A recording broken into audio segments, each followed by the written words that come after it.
Une facture d'électricité, pour beaucoup, est un peu compliquée à comprendre. Mais une fois qu'on a les bons éléments, on peut la comprendre simplement.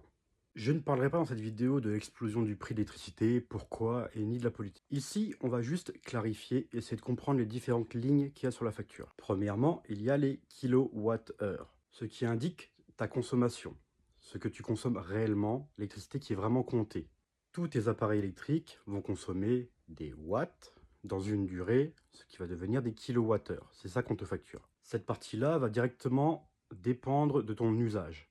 Et dans la prochaine vidéo, qui sera demain, on verra comment on peut influer sur ce prix, pour le faire descendre évidemment. Il y a ensuite ton abonnement, qui lui va être exprimé en kilovoltampères. Je ne vais pas m'attarder sur ce qu'est le kilovoltampère, on verra ça dans une future vidéo. Dis-toi juste que l'abonnement que tu choisis dépend de ce que tu as besoin. À titre de comparaison, c'est un peu comme ton forfait de téléphone. Est-ce que tu vas prendre un forfait 50 Go, 100, 200 Go, 300? Ça dépend de ce que tu consommes, de ce que tu as besoin. Cette puissance est donc directement liée à ton abonnement. Beaucoup, j'en fais partie, ont un forfait jour-nuit. Pour être un peu plus exact, c'est un forfait heure pleine, heure creuse. Sur ta facture, tu vas avoir une double tarification, les heures pleines et les heures creuses. Les heures pleines sont un peu plus chères au kilowatt et les heures creuses vont être un peu moins chères au kilowatt. Donc le but ici est de faire fonctionner tous les appareils qui consomment beaucoup d'énergie, beaucoup d'électricité, pendant les heures creuses. Attention, les heures pleines et les heures creuses sont à des heures variables selon les régions, selon les personnes, selon les forfaits. Donc, regarde bien sur ta facture, les heures sont indiquées.